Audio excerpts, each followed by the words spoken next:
Thanks for the support as a channel member, Rob Crowhurst. Oh, boys and girls, if you don't want to be spoilt on the last episode, avert your eyes now and your ears, probably, because I'm going to say it. We're the champions of England. What a time to be alive. What a time to be a Bourne Town Football Club fan. And now we've got a transfer window season review daily. Strap yourselves in, grab yourself a beverage. I've got a lovely iced coffee. And be prepared for me to spend £75 million or whatever I end up. We've got a £75 million budget. I'm going to kind of try and stick to it as we try and assemble a team that can maybe win the Champions League at some point.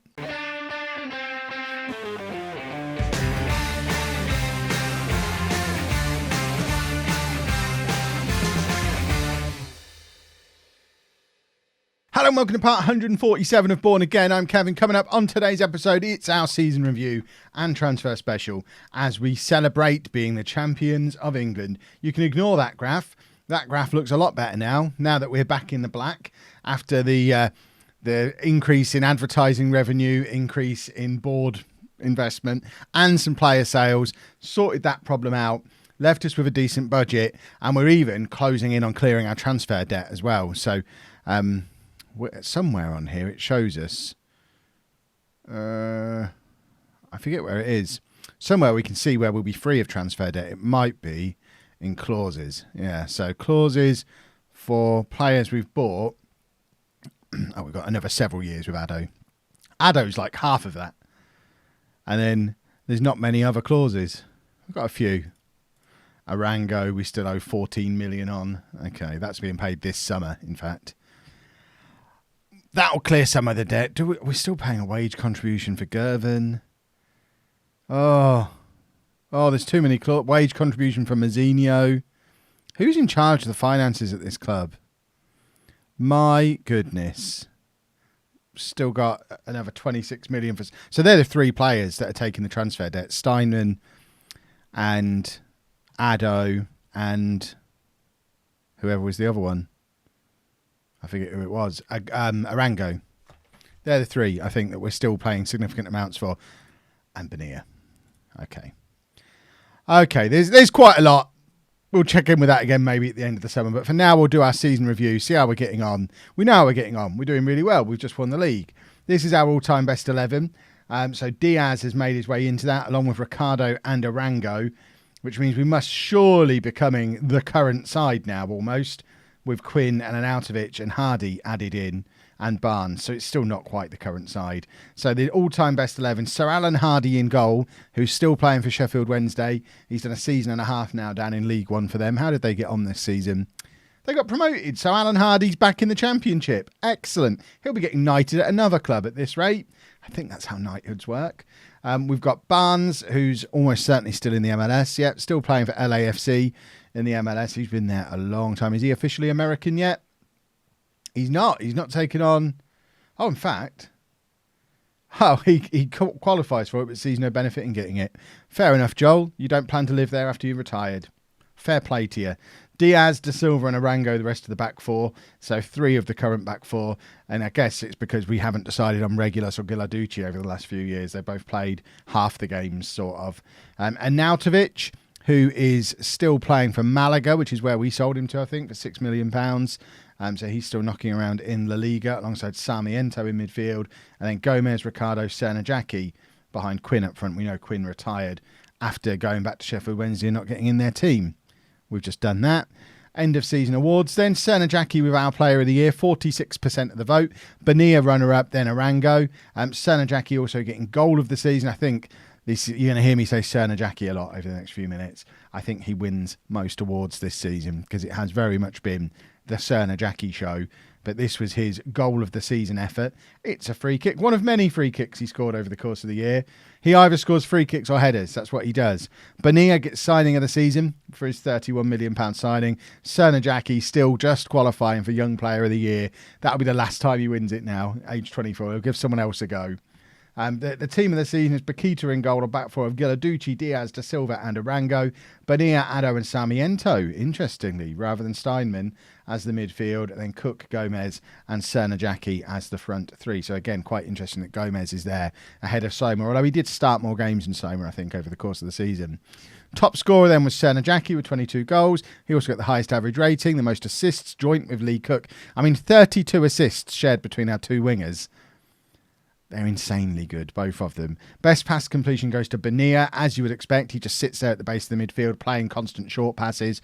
94% pass completion for a midfielder is some good stuff. Czernajacki gets most man of the match as well. Diaz and Arango are the naughty boys club. We overperformed. We were supposed to finish top half. We won the league. It would have been nice to do a little bit better in the Champions League, but we got to the FA Cup final. We got to the Carabao Cup quarter-final. We need to make the ground bigger. We don't have any money to do it. So it's one of the reasons we're trying to sort out the finances so that we can eventually expand the ground, which I'm sure I saw somewhere has an expansion capacity up to around 25,000. So still not really big enough for us long term. But it's my understanding that the hard lock of 20 years on getting a new ground is still in the game, which means it's 16 years before we can get a new stadium. So we're stuck here playing in a small ground. So we may as well make the best of it by trying to expand it a little bit. Club vision and expectations then. Let's negotiate these. Something new's been added. Play entertaining football. I mean, I guess we are playing entertaining football at the moment. We kind of make the most of set pieces. We don't play counter-attacking football at all. Let's take that off. Work within the wage budget. Then I want to increase commercial revenue. I've been asking for 3 years for a commercial revenue affiliate club. So hopefully they'll actually let me have one now. It's part of the 5-year plan. And they want top half Premier League finish and first knockout round of Champions League next season. Easy peasy. That's required and should be really easy. The year after, it's desirable to qualify for the Europa League. The year after that, desirable to qualify for the Champions League. And then within 5 years, they want us to work towards winning the Premier League. Oh no, in 5 years' time, they want us to win the Premier League. We literally just won it. I think we're probably all right, but let's try and get that counter-attacking thing out. We don't want that in there. Just keep taking it out. I don't want to be judged on having to do that because I don't plan on doing it. I mean, what are they going to do? Are they just going to sack me if I refuse to agree to this? No, exactly. I'll dig my heels in and then they'll agree that we're not going to counter-attack. Exactly. I've just won the league, Mick. Don't test me. I'll go to Arsenal, who've just sacked Jurgen Klopp. Our team leaders then, Czernajacki, Diaz and Steinman. End of season team meeting. I guess we just tell them we're looking for top half again because that's what we just agreed over there. So, yeah, passionately say we're going to finish in the top half. Everyone's still on board with that because those kind of things are broken in Football Manager. We should be looking to win the league again, or at least qualify for the Champions League again. Right, where's best for commercial revenue? I would say the United States. So let's go there and also try and tie that in with getting a US affiliate partner, if we can do that. Networking, affiliate club. Raise profile in another country. Mick, you just asked me to do this. Is there a way to say, but think of the money, Mick? There we go. Right, we've forced that through. Let's ask for training facilities as well. Anything else we can try and squeeze out of him? Yeah, expand stadium. So, let's see what he's actually agreed to. Searching for an affiliate club. Hopefully we find a US one and we can tie that into the pre-season tour of the US then, which would be perfect.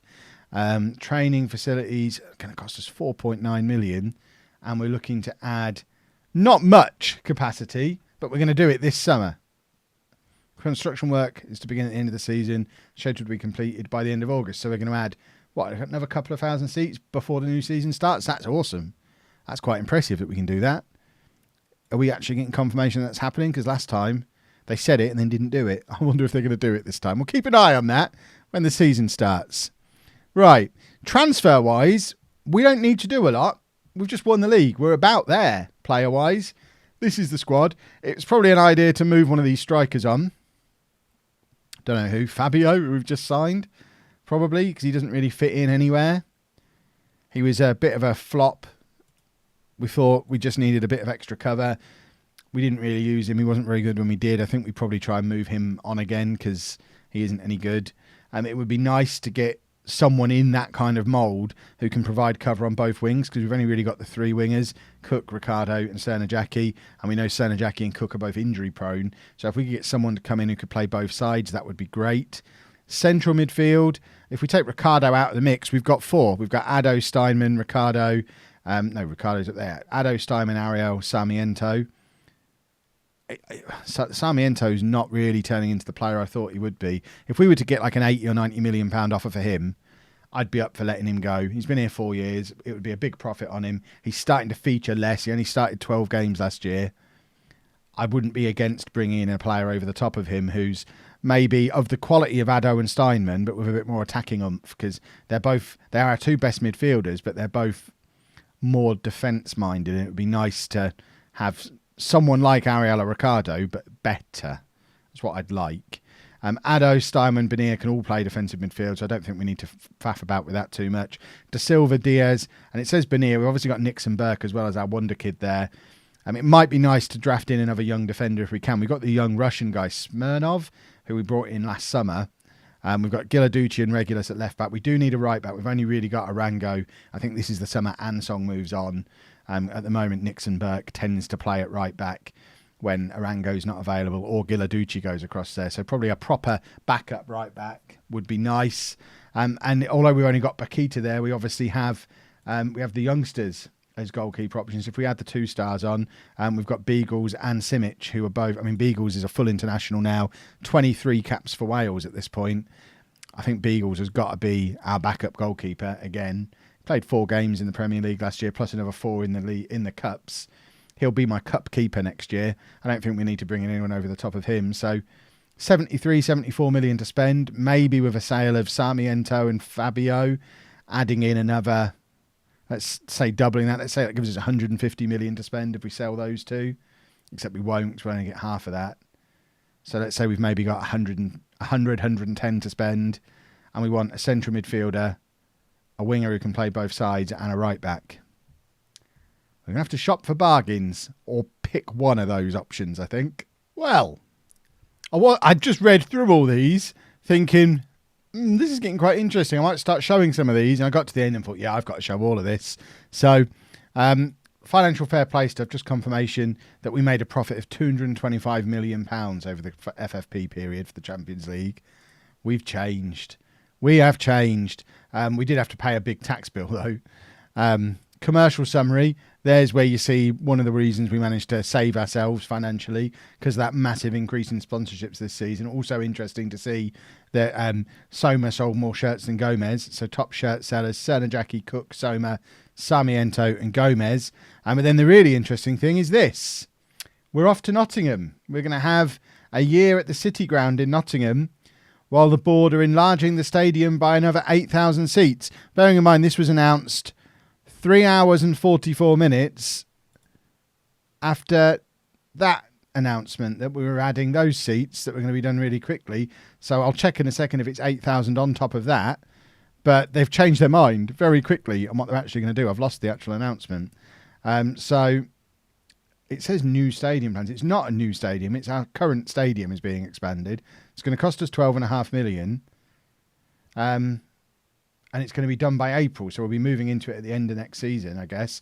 Gives us a new capacity. That maxes out the capacity on Milking Nook, I think, at 24,597 with the pretty little under-soil seating. Let's just double-check that we are still going to be going back to Milking Nook. Yeah. Due to move back into the 25,000 capacity Milking Nook after planned expansion.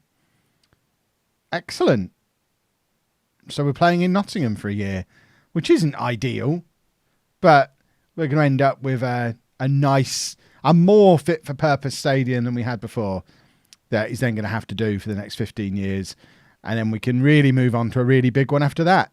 But we've got state-of-the-art youth facilities, state-of-the-art data analysis, exceptional training. Everything about this club is starting to look very, very good on and off the pitch. We've got all this money piling up. What else can we ask for? Let's increase percentage of transfer revenue. Let's just try and max out everything to its most awesome level. Bourne are going places, boys and girls. We've now got 55% transfer revenue retained as well. Oh, I don't know why I bother setting out my transfer intentions at the start of a window. They always make me look stupid when I do the opposite. And we're going to spend most of our budget on this guy, hopefully. Luis Fernando Mendoza. After just saying we don't need a goalkeeper. This guy was in the Swansea team that's just been relegated. He's been there for the last couple of years. Yes, he conceded 67 Premier League goals last season. But star rating wise, much better than Bakita. But more interestingly to me, I've actually done a proper... See, I do things properly these days. A proper comparison between the two players. And he's just better than Bakita at everything. Apart from, he's not quite as good in the air. But every other category, he's either as good as, with mental, or significantly better at everything else. Plus, he's 6 years younger, so he's only going to get better. There's your attributes comparison for those of you who like that kind of thing. Statistics, obviously, he was in a relegated club. He was at a club who won the league. What I'd like to see is just a statistic for saves per game or something like that. That doesn't seem to be on there, which is a little bit of a shame. Report-wise, he's a big game player. He's unhappy at his current club, which makes it easier to nick him. Driven, speaks the language, international experience. I mean, he's just better. We'd have to sell Bakita because I don't want to get in the way of Beagles. Beagles is obviously still going to be there, sat on our bench. So Bakita would have to move on, which isn't a disaster.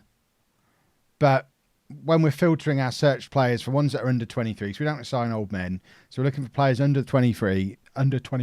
Can't speak, Kev. Players who are under 23 are actually affordable and in positions that would actually improve our squad. It's fairly slim pickings at the moment. Too expensive, not for sale, not in a position we want it. We don't need an attacking midfielder. We don't need a striker. Although, I mean, this guy's so tempting, but we just don't need another striker.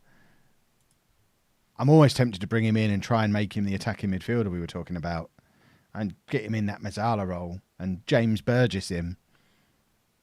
Because there's some big teams who are after him and Burnley. But I'll just be too tempted to play him as a striker and he'll get lost in that mix. So we ignore him, I think. We might come back to him, but he's too expensive. This guy is another striker we don't need. Striker, attacking midfielder, striker. They're all players we don't really need. There's a centre-back there, but he's £100 million. If we filter this to the positions we actually want, so if we look for the best right-back, too expensive, because we don't want someone to come in better than Arango. We want a youngster to provide some competition to Arango. We want to spend like 20 million. The best 20 million one has got a scouting rating of 57. So there's no right back for us. What about centre back? Can we find a fourth choice centre back? Because again, that's what we need. We don't want to push Nixon Burke down the pecking order. So we don't want to be spending mega money. But the best cheap one, not good enough. 63 on his scouting rating. Wingers. We wanted wingers. We don't want someone to come over the top of Serdan Jackie because it's not going to happen. And again, there's nobody cheap who's any good. Try left winger. Similar thing. We don't want them to come in better than Cook. Oh, hello. This guy. How did I not? I think I do know about this guy. I think I've tried to sign this guy before. For 8 million, maybe we'll make an offer for this guy. Has he got a release clause? No. When was he last scouted? Today. He's going to be cheap. He's not quite as good as Cook, but he's young. He's 22. Bags of potential. Very quick. If we can get him for like £6 million, that seems insanely cheap. If we're trying to avoid the never never, usually you can get them for a lower overall cost if you're willing to pay it all in one go.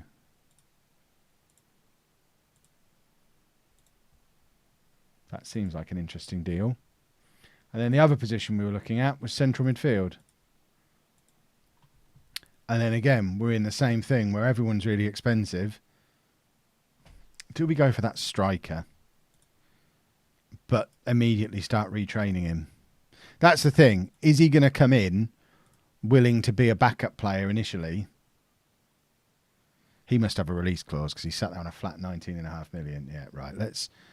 Let's break his release clause and worry about where we play him after he arrives. He's too cheap and too good not to make an offer for. I love it when a plan comes together. Now we have our MLS sister club, Houston Dynamo. Should have learnt to say it before picking them. But this is our commercial merchandising major benefit in the US thing. We've already got our summer training camp in the US. Now if we do a summer tour there as well, making sure we call in on Houston along the way, it's all got to be good for flogging a few shirts. That's what we're looking for. They've got 2 MLS wins. And I don't know how the MLS works. Their ground's called the Compass Stadium, which is nice. Right, we now have both of these. Hold on, we're just going to give Cernajacki a pat on the head. He's just gone and got 7 goals in 6 games in the Nations League over the course of the summer. Does that mean Serbia won it, or were they? How did he play 6 games? I don't even know. It must have been awarded over the course of the season, I guess, because they're just the Euros qualifiers. There's the Nation League stuff. So it's for those 6 games. I thought it was actually for the finals. So they were in. So they did get promoted. So Serbia are going to be in the top league of the Nations League. For those of you who care about the Nations League, to be fair, I'm not surprised. I didn't realise Stamenkovic was Serbian as well. The striker we've wanted all this time. There's some goals in this Serbian team with Cernajacki and Stamenkovic in there. Goodness me! Talk about golden generations. They've got that guy as well, Pavlovic, who's at Liverpool, who scored against us. Serbia are like a hotbed of footballing talent. Those 3 would walk into any international team. Madness. What I was trying to say is we've now got all 3 of the players we were interested in signing ready to sign, but because I'm trying to avoid using the never never, we've already got the goalkeeper definitely coming in, and I've just got to decide which one of these other 2 I want, or try and sell players to make room for them, because we've only got £20 million worth of transfer budget to bring in £26 million worth of player. So we're trying to sell Bakita, we're trying to sell Fabio. Hopefully we'll move both of them on before we're asked about those 2 transfers again. How much would we get for Pereira? Not enough. Not enough. Love it when this happens. A little bit of confirmation that there's no such thing as a bad signing if they're a cheap Brazilian. Fabio's gone to Brighton for £26 million. I know he's officially valued there at £47 million. No one was biting at that price. But we signed him for £11 million, 5 months ago. He was useless. Didn't fit into our system at all. Was no good on either wing. Didn't fit as a lone striker. We don't play with 2 strikers. And we've been able to get more than double our money on him in 5 months. There's just, it's never a bad idea to bring in those players. It means we've now got enough money to bring in these other 2 that we wanted. And this guy falls into the same category. Oh, he's Mexican. I imagine it's the same deal. We're going to train him to play as an attacking midfielder. That guy is Argentinian. Let's just ask for confirmation on both of these now. I never know how to do this. Ask for confirmation. So let's confirm. I probably could have asked for them both while I was there. But let's get him in. And then ask for confirmation on the other guy as well. How do we do it? There we go. Ask for confirmation. And boom, get him in as well. Steinman's not going to PSG, obviously. Transfer window is open. We're not linked with anybody. We've pretty much done our business now, to be honest. The 3 of them are going to turn up. Fabio's going. Bakita is on the verge of going as well. It's around a £20 million deal for Bakita to leave, so a slight profit on him as well, assuming that one goes through. So this is Sabas Briseno, who is a Mexican wonder kid, 20 years old, 4-star current ability, and we're going to immediately get him training to play as the Mazzala, because that is the role I want him in. I mean, he ticks every box on there as far as I'm concerned. I know I'm not an expert at attributes, but to me, he ticks every single box for what I want that player to do. So let's get him training there and play him there over the summer. And we've also got Sebastian Jusper, who's a 22-year-old Argentinian former under-20 international, inside forward on the left-hand side. So he's going to give us competition for Cook, allows Ricardo to focus on being the backup for Cernajacki. And that fills two of the big squad gaps we have. Let's get him on a language course. Does he already speak English? That's very handy if he does. He's already fluent in English. What a good... Oh, it's because he spent so long in the US. That's very handy. Lovely stuff. Right. There's the confirmation. Mendoza is in as well. So this is our new 23-year-old world-class goalkeeper. That's always a sign you're getting to the end of a save and you can bring in a world-class goalkeeper. I'm surprised no one else snapped him up. Chelsea were interested. There are a couple of other clubs interested. I think we just moved so quickly, got in on his relegation release clause at Swansea, and that's our forever goalkeeper now. There's Fabio's confirmation that he's going. The fans are upset because he's a useful squad player. We've just signed 3 players much better than him. Now that's interesting that it's been suggested that we loan out Juninho, because at 22 and with not much potential left now, if Juninho doesn't fit in anymore, I'm wondering, do we loan him out or do we say he's our 5th choice striker? It's not like we've not given him opportunities. He's played games for us. He's now even further down the pecking order. Lavalle is another one who's homegrown. He's just become homegrown at club this summer. He's not really had the opportunity. I think I'm inclined to keep him around for another year, even though theoretically he's further away from the first team. I just don't see much benefit in loaning them out. Although I guess they're both still young. They're both already homegrown at club. So I guess there's no harm in loaning them out for a year. And if they go and tear it up for another club, perhaps it is the perfect time for their development. Let's loan them both out. What is this? Moving Cernajaki's playing time down to regular starter. Right, that's Bakita gone to West Ham for £19.75 million. Slight profit on him as well. 2 good years out of him. And they also just tried to take Michael Beagles on loan for the season, telling me he was going to be their first choice goalkeeper. Something tells me either me or Bakita are being lied to. Either way, turned it down because Beagles is going to be sitting on our bench again next year as backup to Mendoza. But West Ham, I'm on to you, you rascals. You can't do it in back-to-back things. Right, Monroe's, this guy is being linked with £25 million offers from clubs, and then when clubs actually make offers, they're for £500,000. So, I don't know, I put him on the transfer list to try and draw out the £20 million offers, but I suspect he's not actually worth anything at all. Right, we've got a little bit of money knocking about still, although we need to convert some of it across to wage budget to cover that. How am I not getting this number right? There we go. So actually, we're pretty much spent up, which is fine. I think my squad is done. It's the 17th of June. Unless we sell somebody, unless something spectacular happens, I'm going to do my very best to just hit continue for the rest of the summer. If we put that back up to 3 stars, that is now our squad. It would be nice to get someone to cover at right back, but we've still got Ansong at the moment. Looks like a good squad to me.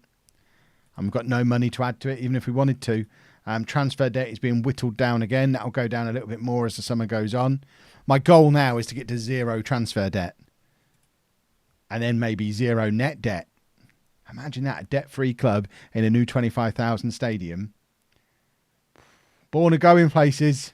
The cheek of it. Watford trying to take Christian Gomez on loan for the season. They were willing to pay all of his wages as well. I'm not surprised. What a signing that would be for a club like Watford, who finished 13th last season. Not surprised. Obviously, I turned it down. We have got our pre-season tour, our pre-season training camp. We're basically in America for most of the next month. We've got a pre-season tour that takes in Goran Pavlov's LAFC, their neighbours LA Galaxy. We then head to our new affiliate club, Houston, at which point our training camp in the US starts, and my assistant manager arranged a couple more friendlies against Fresno and San Jose while we're there on that. We then come back to new temporary home in Nottingham for the Mickey Mouse Cup that we've arranged with Monaco, Club Brugge and Salzburg. And then we're having our traditional every year we play Stamford, because they're our local rivals. We then travel to Italy to face Atalanta and presumably bring Juventus back on the plane with us for a final friendly at the City Ground before hitting the Community Shield against Manchester United. It's our longest, most intense summer we've ever had.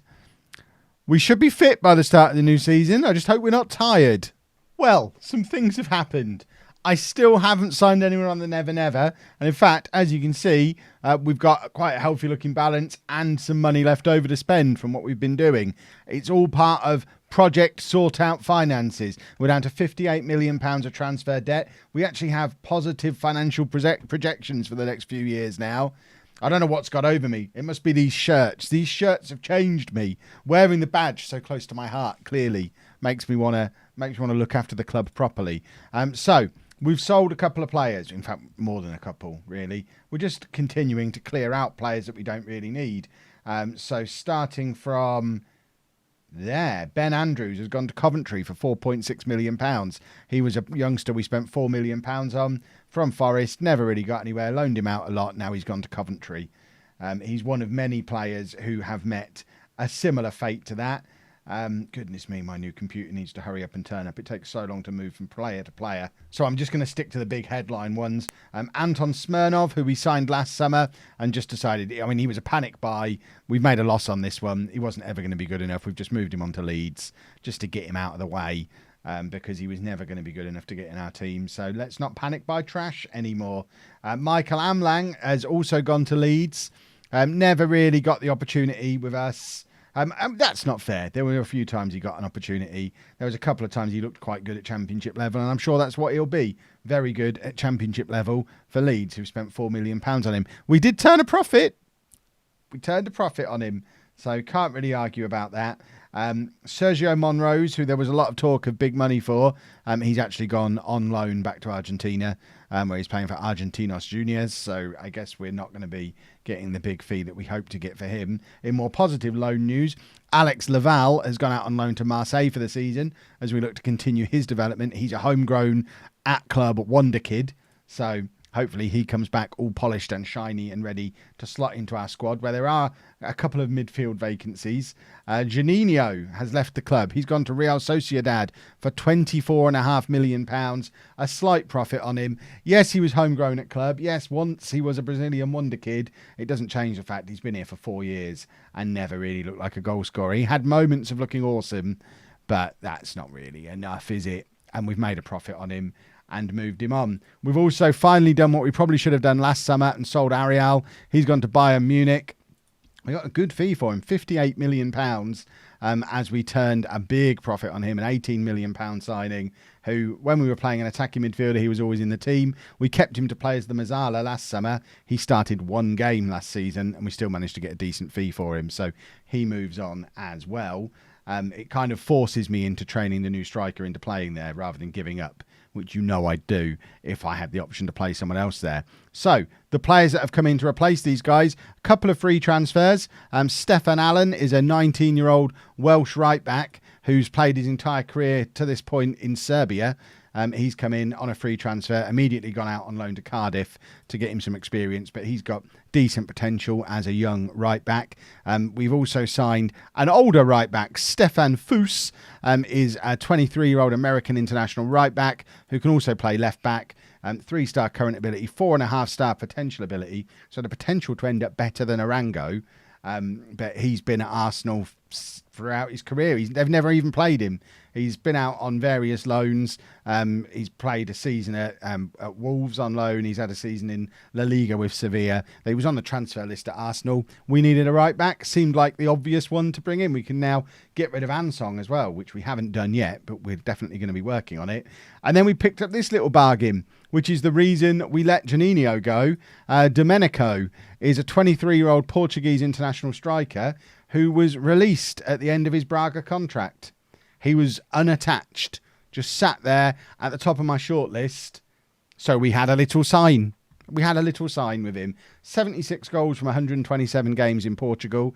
He's another very fast, good finishing striker. Fits into my advanced forward mould. Does push Christian Gomez a little bit further down the pecking order. Officially, by star rating, fourth best striker at the club now, as Domenico's better than Soma, not quite as good as Briseno, the Mexican who I'm going to turn into a midfielder, but Domenico is in on a free as well, and that's why there was no point keeping Juninho around. I think everyone would agree that's an upgrade over Juninho for sure. Still only 23 years old as well. 16 goals in 24 caps for Portugal. I can only assume Braga weren't offering him enough money, but we haven't exactly had to break the bank for him. We're only paying him 77,000, so that's a bit of a bargain as well. And all of that means, like I say, there's still money in both transfer budget and in the club kitty in general.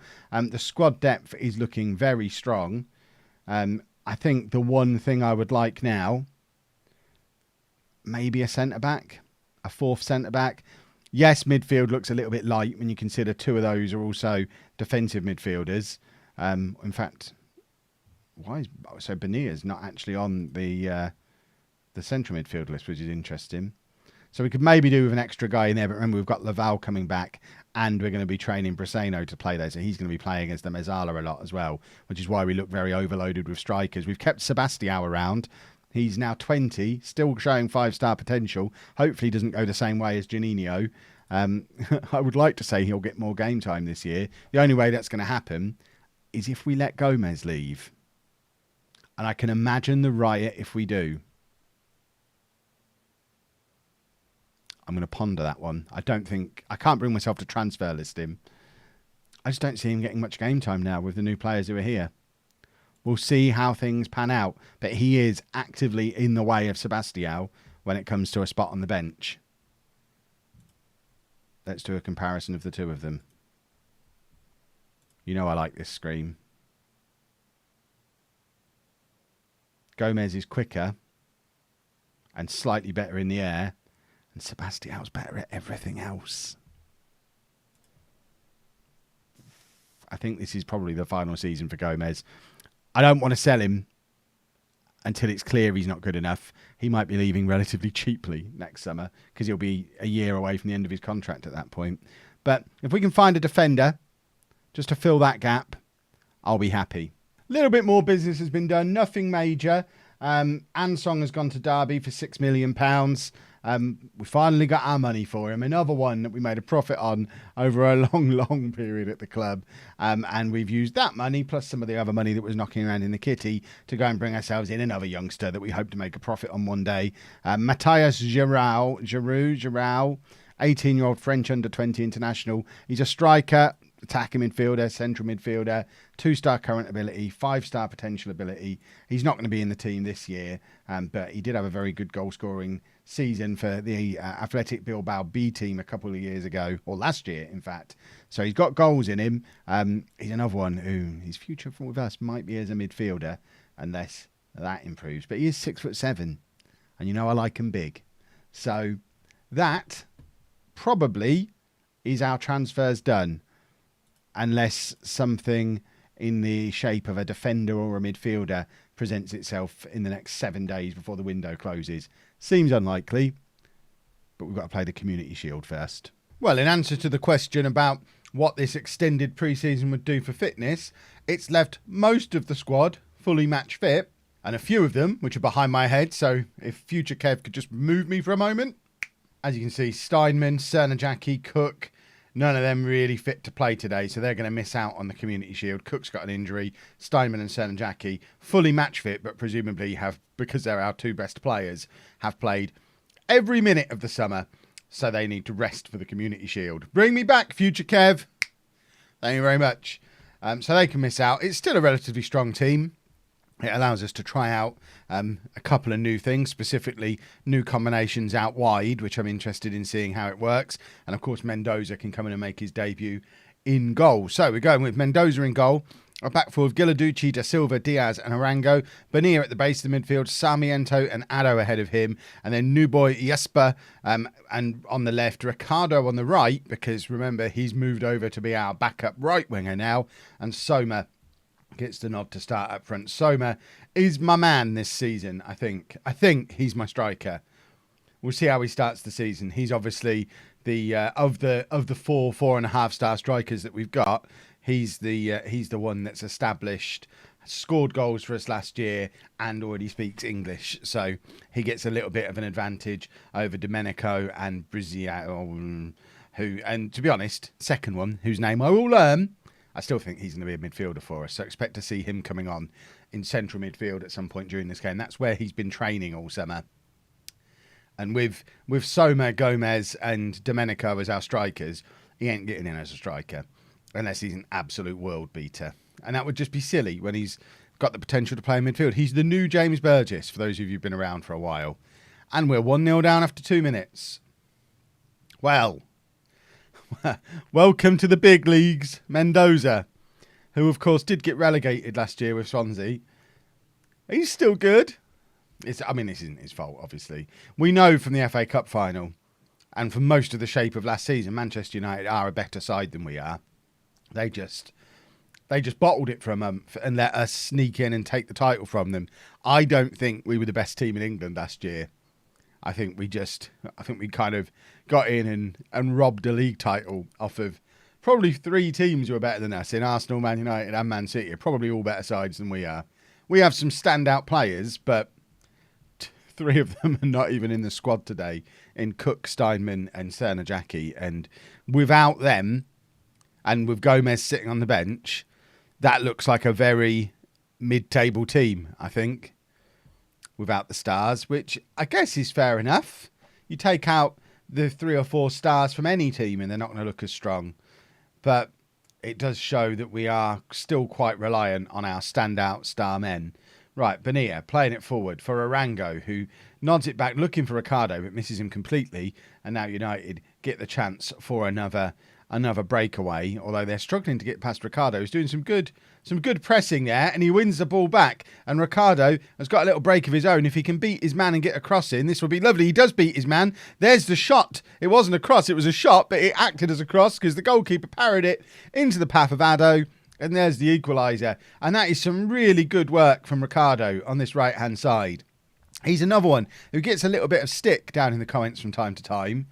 But I think a lot of it is because we've never really found his position. I think this is his 5th year at the club. He came in as an attacking midfielder. He played central midfield for a bit. We've spent a lot of time playing him on the left wing. He's now playing in his 4th position since arriving here on this right-hand side. Maybe this is the one that he ends up calling his own. Back up to Cernajacki on the right-hand side. Could be a brilliant role for Ricardo to play. Ball forward from Mendoza. Finds Jesper. We've not seen much of just yet, but he's skipped past his man there. Tried to go past another one, but got tackled. And Addo misses out on the rebounding ball, and Mendoza's been beaten again relatively easily. He looks like he struggles with one-on-ones, which could be problematic. I hope it's just teething problems, but that's twice United have been through. Bearing in mind this is FM20, one-on-ones are supposed to be impossible to score.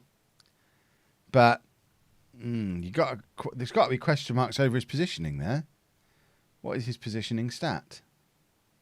18. I would argue that wasn't great positioning, but what do I know? We're not going to start criticising our new star goalkeeper. He's our goalkeeper for the rest of the save now, regardless. So there's no point criticising him. There's no point making him a scapegoat. He's the man. We spent £55 million on him. We're not buying another goalkeeper at any point in this save. I can't imagine. It would be remarkable if we had to buy another goalkeeper. Right, De Silva can't slot it through to Gilarducci. It's a poor pass, and it's let United get in again. And De Silva is chasing back as fast as his little lungs will carry him. He did make it back, but it was his own mistake, so he deserved to have to chase back after it like that. I'm wondering if we maybe should have gone into this game with a balanced instruction. Perhaps we're not quite good enough to come and attack at Manchester United. But 60 minutes gone. Let's make some changes. We're going to get Domenico on. We're going to have a look at him. One of the other new signings, new strikers. So let's have a little look at him. Who else have we got? Ricardo. I want to get Brazeno on, so he can come on for Sarmiento. That's the role I want him to learn to play. So we'll get him on in there. Let's get Fuss on as well. That's another one of our new boys. I want to get Nixon Burke on, because the more game time we can give him, the better this season. So he can come on and play alongside Diaz. And we'll leave it there for now. We'll probably give it another 10-15 minutes, and then Regulus can come on for Gilarducci. Gomez can come on for one of the wingers, and Domenico can drop out wide. because Domenico can play wide. I'm giving him more time than Gomez today because I want to have a look at him. We all know what Gomez can do, but Domenico is an elite striker, and we want to see what all the fuss is about, really. But maybe 15 minutes and then moving him out to the wing isn't enough time to see what the fuss is about. If he's better than Soma, though, maybe he gets the nod for the first day of the season. Maybe Gomez does. That spot is very much still up for grabs, as is the midfield spot, which I'm hoping Preseno, like I say, learns to play. Ricardo now, getting another counter-attack going. It's Jasper again, slots it into Domenico, and there's his first goal for the club.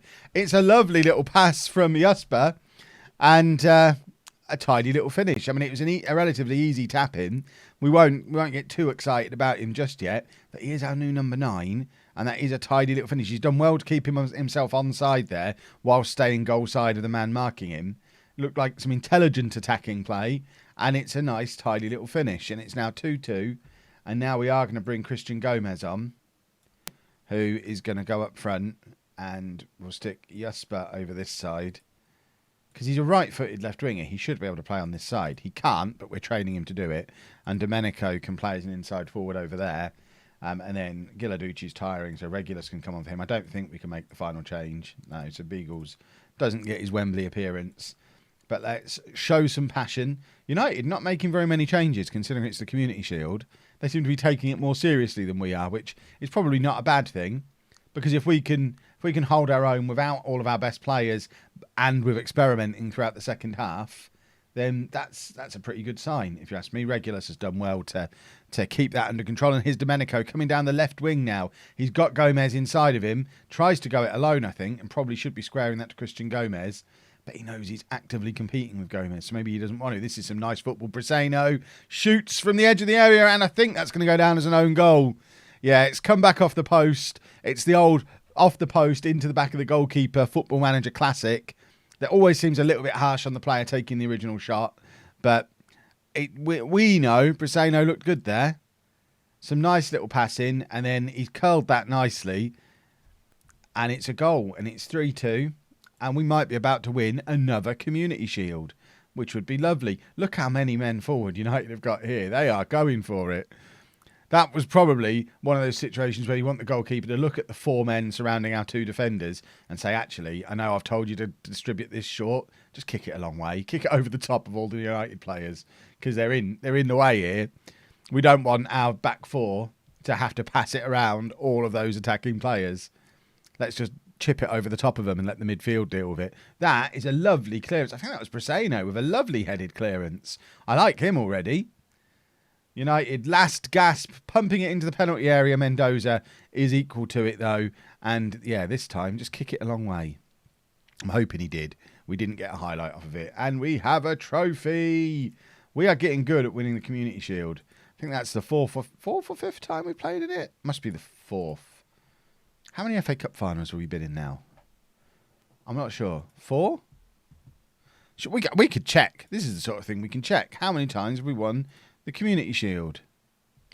We've won it twice. That was our 3rd time playing in it. There you go. So 3 times. 2 times winners. Excellent.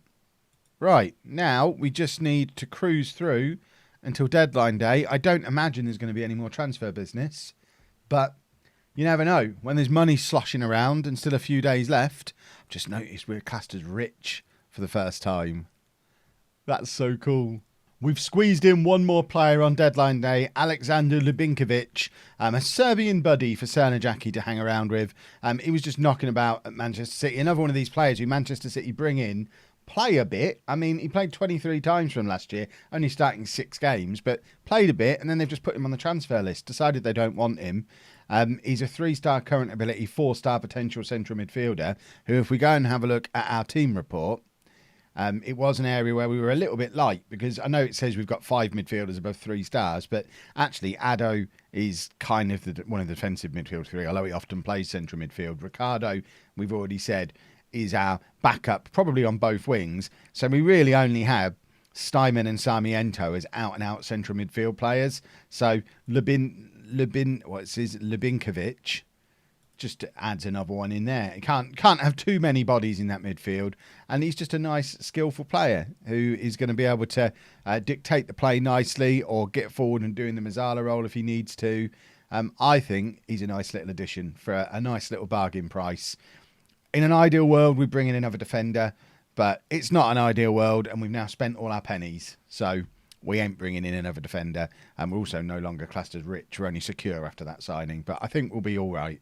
The transfer window still has a couple of hours left, so there's still a chance there could be more business, but it'll be business going out rather than coming in. So let's see what happens. And we have made it to the end of the window without any more signings or sales. I like this graph. This shows that we have got the ninth highest wage spend in the league. And that's gone up this summer. I would say we were probably 11th or 12th. We were around between 2.6 and 2.8. So in the bottom half of Premier League spend last year and won the league. It really puts into context how much of an achievement that is. Even now, Liverpool are spending almost twice as much on wages as we are. So it shows how much we're still overperforming. There's your confirmed top signings of the summer. We were looking at this guy, but decided against him. We went for Domenico instead. I hope we didn't sign the wrong one. I want to check now. I still maintain Domenico's the better one. Signed him based on him being faster. Would have been nice to bring in both, but we didn't want to push Gomez too far down the pecking order. But that is it. That's the end of the... I accidentally clicked to take part in the deadline day stuff, so we've got all this annoying stuff going on. But that is the end of the transfers. And I think that is a very solid transfer window. We've sold £147 million worth of players, bought in £140 million worth, got rid of some fringe players and some players you didn't really want to be here or that were never really good enough, like Fabio, and brought in some promising youngsters like Jasper, Briseno, and some proper game changes in positions we needed to strengthen. Mendoza, I think, is going to be key. I think we'll enjoy having Fuss as an extra backup at fullback, and Lubinkovic, Domenico.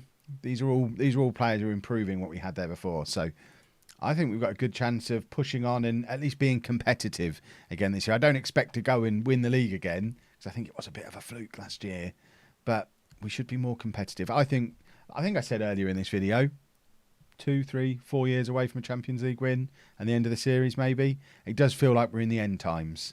So, and we need to make sure we do it while Serna Jackie's still here because that's important.